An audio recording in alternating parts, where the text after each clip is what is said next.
بسم اللہ الرحمن الرحیم۔ شروع اللہ کے پاک نام سے جو بڑا مہربان نہایت رحم والا ہے۔ دوستو، آپ اس وقت موجود ہیں اردو میڈیکلز پر۔ میں ایک وکیل ہوں۔ میرے پاس ایک ایسا کیس آیا تھا جس کے بارے میں سن کر مجھے بہت غصہ آ گیا۔ ایسا اس لیے تھا کہ ایک لڑکی مسجد میں کسی سے مدد مانگنے کے لیے گئی اور وہاں پر موجود امام مسجد نے اس کے ساتھ زیادتی کر دی۔ مجھے بے حد غصہ آیا کہ مسجد میں بیٹھ کر کوئی اس طرح کی حرکت کیسے کر سکتا ہے۔ امام مسجد میرے محلے کا ہی تھا۔ میں اسی محلے میں پل بڑھ کر بڑا ہوا تھا اور ایک وکیل بن گیا۔ میرے ماں باپ اس دنیا میں نہیں تھے۔ میں یہ بات کرنے کے لیے اپنی روحانی استاد کے پاس جانا چاہتا تھا، وہی استاد جنہوں نے مجھے سب کچھ سکھایا تھا، مجھے ایک اچھا انسان بنایا تھا، میری تربیت کی تھی اور مجھے کہا تھا کہ بیٹا ہمیشہ حق کا ساتھ دینا، تمہارا کام ہے لوگوں کو انصاف لے کے دینا۔ اگر تم ہی بک گئے اور تم نے ہی بے ایمانی کر دی تو پھر لوگوں کو انصاف کیسے ملے گا؟ لیکن جب میں ان کے گھر گیا تو پتہ چلا کہ وہ گھر پر ہی نہیں ہے، اور یہ بھی پتہ چلا کہ جس شخص پر الزام لگایا گیا ہے کہ اس نے کسی لڑکی کے ساتھ بدفعلی کی ہے، وہ اور کوئی نہیں، میرے استاد مولوی غلام دین ہی ہیں۔ میرے قدموں تلے سے زمین نکل گئی، کیونکہ یہ تو ممکن ہی نہیں تھا۔ وہ تو اتنے اچھے انسان تھے، یہ کیسے ہو سکتا تھا؟ ان کی نیک نیتی اور پاک دامنی کی قسم تو میں خود دے سکتا تھا، پھر یہ سب کیسے ہو گیا؟ لوگوں نے کہا کہ انہوں نے خود اقبال جرم بھی کیا ہے، اور اس وقت وہ کہاں ہے یہ کوئی بھی نہیں جانتا، لیکن سارے محلے والے کہہ رہے ہیں کہ ان کو کڑی سے کڑی سزا دی جائے، کیونکہ انہوں نے مسجد کی حرمت کو پامال کیا ہے اور لڑکی کی عزت کو بھی۔ کوئی بھی لڑکی کسی امام مسجد پر بھروسہ نہیں کرے گی، کیونکہ کوئی بھی نیک انسان شک کے گھیرے میں آ سکتا ہے۔ اس کا مطلب کہ کوئی بھی نیک نہیں ہے، کسی کو بھی ہم یہ نہیں کہہ سکتے کہ ہاں یہ انسان نیک ہے۔ محلے والوں نے کہا کہ ہمیں بھی اس بات کا یقین نہیں ہوا تھا، لیکن اس لڑکی کو جس حالت میں اٹھا کر لایا گیا، توبہ توبہ، اللہ کسی کی بیٹی کو بھی ایسا دن نہ دکھائے۔ اس کی حالت بڑی ہی بری ہے۔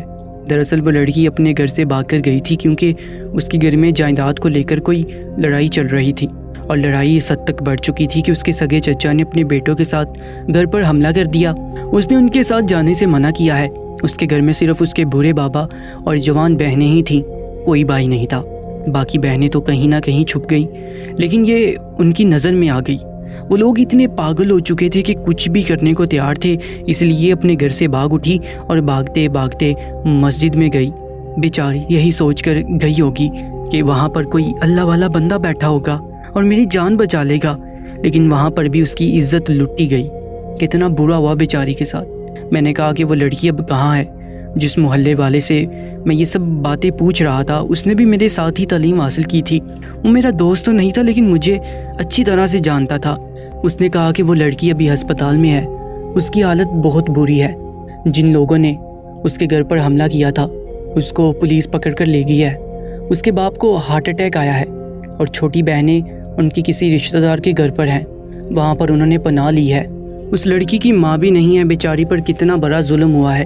سارے محلے والے کہتے ہیں کہ مولوی غلام دین کو پکڑ کر چونک میں ماریں گے، اس کو اتنی بڑی سزا دیں گے کہ آئندہ کوئی ایسی حرکت نہ کر سکے، لیکن پولیس نے اسے اپنی حراست میں لے کر نامعلوم مقام پر منتقل کر دیا ہے، تاکہ محلے والوں کے ہاتھوں کوئی گناہ نہ ہو جائے اور کوئی انسانیت سوز حرکت نہ ہو جائے۔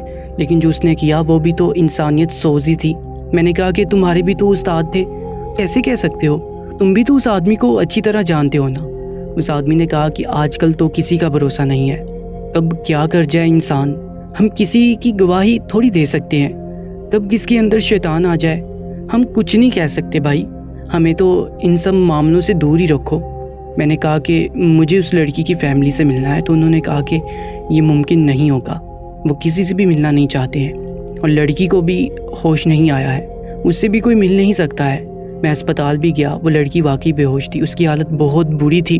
مجھے تو سمجھ نہیں آ رہی تھی کہ استاد جی ایسا کیسے کر سکتے ہیں، لوگ ان پر یہ الزام بھی کیسے لگا سکتے ہیں کہ جب تک آگ نہیں ہو دھواں بھی تو نہیں ہوتا۔ پھر یہ کیا تھا؟ مولوی صاحب سے تو میں مل سکتا تھا، لیکن اس سے پہلے میں لڑکی سے بات کرنا چاہتا تھا اور اس کو ہوش نہیں آ رہا تھا۔ پھر میں پولیس کے پاس چلا ہی گیا اور میں نے کہا کہ مجھے مولوی صاحب سے ملنا ہے، تو انہوں نے کہا کہ آپ ان کی طرف سے وکیل ہیں یا لڑکی کی طرف سے؟ میں نے کہا کہ لڑکی کی طرف کا وکیل ہوں، لیکن مجھے یقین ہے وہ یہ سب نہیں کر سکتے۔ پولیس والے نے کہا کہ وکیل آپ لڑکی کی طرف سے اور طرفداری آپ مجرم کی کر رہے ہیں۔ میں نے کہا کہ جب تک الزام ثابت نہیں ہو جاتا آپ ان کو مجرم نہیں ملزم کہہ سکتے ہیں، آپ انہیں مجرم کیوں کہہ رہے ہیں؟ پولیس والے نے کہا کہ مجرم اس لیے کہہ رہا ہوں کیونکہ میری نظر میں وہی گناہ گار ہے۔ میں نے کہا کہ یہ ہو ہی نہیں سکتا، مولوی صاحب کے ساتھ میرے بچپن کی یادیں اور روحانیت جڑی ہوئی ہے، اس لیے اس معاملے میں بہت زیادہ جذباتی ہو رہا تھا، مجھے بہت غصہ آ رہا تھا، میرا دل دماغ سب یہی کہہ رہا تھا کہ ان کے اوپر الزام لگایا جا رہا ہے۔ پولیس والے کے سامنے بھی میں نے تلخ کلامی کر دی کہ یہ ہو ہی نہیں سکتا ہے، اور آپ کیا یہاں پر جج ہیں جو آپ نے خود ہی فیصلہ کر لیا ہے؟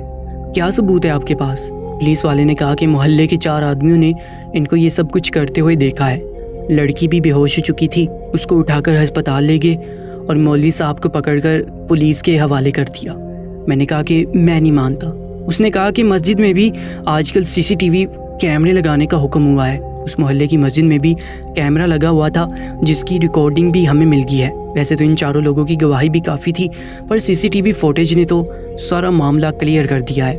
آپ میں ہمت ہے تو آپ بھی دیکھ لیں اپنے استاد جی کے کارنامے، اس عمر میں ان کے کیا حالات ہیں۔ میں نے CCTV فوٹیج دیکھی تو میں حیران رہ گیا، مولوی صاحب تو اس لڑکی کے اوپر جھکے ہوئے تھے اور وہ لڑکی بے ہوش ہو چکی تھی۔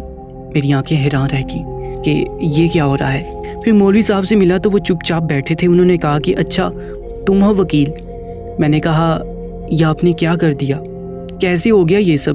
تو وہ کہنے لگے کہ جب تمہیں یقین ہے کہ میں نے یہ سب کچھ کیا ہے تو پھر کیوں پوچھ رہے ہو؟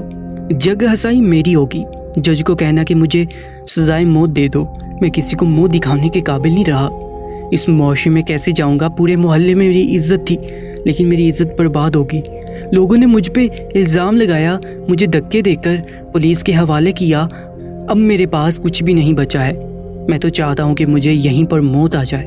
وہ بہت عزت دار انسان تھے، سارا محلہ ان کی عزت کرتا تھا، اور پھر ان کے ساتھ اتنا کچھ ہو گیا تو ظاہر ہے انہوں نے ایسی باتیں کرنی تھی۔ مجھے تو یہ معاملہ سمجھ نہیں آ رہا تھا، سارے ثبوت مولوی صاحب کے خلاف جا رہے تھے۔ میں وہاں سے چپ چاپ واپس آ گیا اور جب لڑکی کے پاس گیا تو لڑکی کو ابھی تک ہوش نہیں آیا تھا، ڈاکٹر نے کہا تھا کہ وہ کوما میں چلی گئی ہے، کوئی پتہ نہیں کب ہوش آئے، چاہے آ جائے چاہے کل آ جائے یا 4 سال بعد، کچھ بھی نہیں کہا جا سکتا۔ سارے الزام مولوی صاحب کے خلاف تھے، ان کی طرف کے وکیل نے بھی ان کو بچانے کی کوشش کی لیکن کچھ نہیں ہو پایا، اور میں تو اپنے ثبوت پہلے ہی اکٹھے کر چکا تھا۔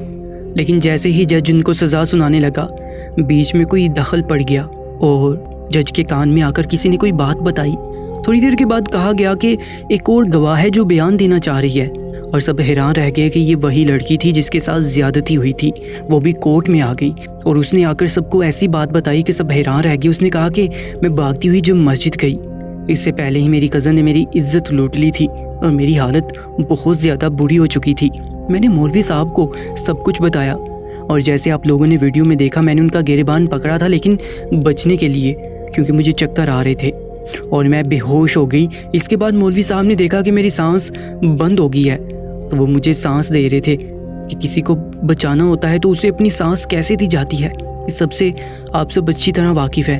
وہی منظر آپ نے ویڈیو میں دیکھا اور ان پر الزام لگا دیا، اور وہی منظر ان 4 لوگوں نے دیکھا جو نماز پڑھنے وہاں آ رہے تھے، ورنہ آپ خود سوچے کہ کوئی مسجد میں بیٹھ کر یہ کام کیوں کرے گا، وہ بھی نماز کے وقت، جب وہ جانتا ہے کہ ابھی بہت سارے نمازی وہاں پر آنے والے ہیں۔ کیا گناہ کرنے والا اتنا بے وقوف ہوتا ہے؟ اور مجھے پتہ چلا کہ آج سزا سنائی جا رہی ہے تو میں فوراً یہاں آ گئی، جبکہ مجھے کل رات کو ہی ہوش آیا ہے۔ انہوں نے تو میری جان بچائی ہے، کیونکہ اگر یہ مجھے سانس نہیں دیتے تو میں وہیں پر مر جاتی، اور میں زندہ بھی کس کام کی؟ میرے کزن کو پکڑا جائے اور حراست میں لیا جائے جس نے میرے ساتھ یہ سب کچھ کیا ہے، کہ اس کے بیان نے کیس کا رخ ہی بدل دیا۔ اب میری آنکھوں میں آنسو آ گئے اور مولوی صاحب بھی سجدے میں گر گئے۔ لڑکی کی وجہ سے ان کی عزت بچ گئی تھی، وہ وہیں پر سجدہ ریز ہو کر اللہ کا شکر ادا کرنے لگے۔ میں بھی خوش تھا کہ ایک اچھے انسان سے ظلم ہونے سے بچ گیا، نہیں تو ہم سب ظالم کہلاتے۔ اس لڑکی کے بیان کے بعد سارے کیس کا رخ ہی بدل گیا تھا۔ اس کے کزن کو پکڑنے کے لیے پولیس نے حکم دے دیا۔ لڑکی اپنے خاندان والوں کے پاس چلی گئی اور مولوی صاحب کو بھی باعزت بری کر دیا گیا تھا۔ پر حیران میں ان لوگوں پر ہوں جو کسی انسان کی ساری زندگی کی ریاضت کو ایک پل میں بھلا دیتے ہیں اور اس کی ساری نیکی کو ایک ہی پل میں کوڑے میں پھینک دیتے ہیں۔ یہ نہیں سوچا کہ یہ انسان ایسا نہیں کر سکتا۔ اس لڑکی نے مولوی صاحب کے سامنے ہاتھ جوڑے، کہ میری وجہ سے آپ کو اتنا سب کچھ برداشت کرنا پڑا۔ اور مولوی صاحب نے ان کے سر پر ہاتھ رکھا اور کہا کہ کوئی بات نہیں بیٹی، کبھی کبھی ایسا بھی ہوتا ہے، اور یہ دنیا ایسی ہی ہے، انسان کی ساری اچھائیوں کو اس کی ایک برائی کے لیے بلا دیتی ہے۔ زمانہ نیکیوں کو یاد نہیں رکھتا۔ اللہ کہتا ہے کہ اگر کوئی گناہ گار ہے اور توبہ کر لیتا ہے تو پھر کبھی اس کو تانا نہ دو کہ تم یہ سب کچھ کرتے تھے۔ لیکن یہاں پر تو دنیا والے معاف نہیں کرتے۔ اللہ معاف کر دیتا ہے، انسان معاف نہیں کرتا ہے۔ جب ہم ان چیزوں سے باہر نکل آئیں گے تو ہم بھی ایک سچے انسان بن جائیں گے۔ مومن بننا تو بہت دور کی بات ہے، پہلے یہ لوگ انسان تو بن جائیں، کسی کو انسان تو سمجھے۔ کیسے سارا محلہ میرے پیچھے پڑا تھا، اگر مجھے پولیس نہ بچاتی تو یہ لوگ تو مجھے سنسار کرتے۔ میں نے بھی مولوی صاحب سے معافی مانگی اور کہا کہ مجھے معاف کر دینا، میں آپ کے خلاف کھڑا تھا، لیکن انہوں نے کہا کہ تم اپنی جگہ بالکل ٹھیک تھے، کہ سارے ثبوت بھی میرے خلاف تھے۔ میں نے کہا کہ آپ کیوں نہیں اپنے حق میں کچھ بول رہے تھے؟ تو مولوی صاحب نے کہا کیونکہ مجھے یقین تھا کہ میرا اللہ میرے ساتھ ناانصافی نہیں ہونے دے گا، اور پھر ایسا ہی ہوا۔ دوستو، آج کی اس کہانی کے بارے میں، اس سچے واقعے کے بارے میں ایک کامنٹ لازمی کیجیے گا۔ اللہ پاک ہم سب کو صراط مستقیم پر چلنے کی توفیق عطا فرمائے۔ کامنٹ سیکشن میں آمین ضرور لکھیے گا۔ اپنا بہت زیادہ خیال رکھا کریں۔ اللہ نے کے بعد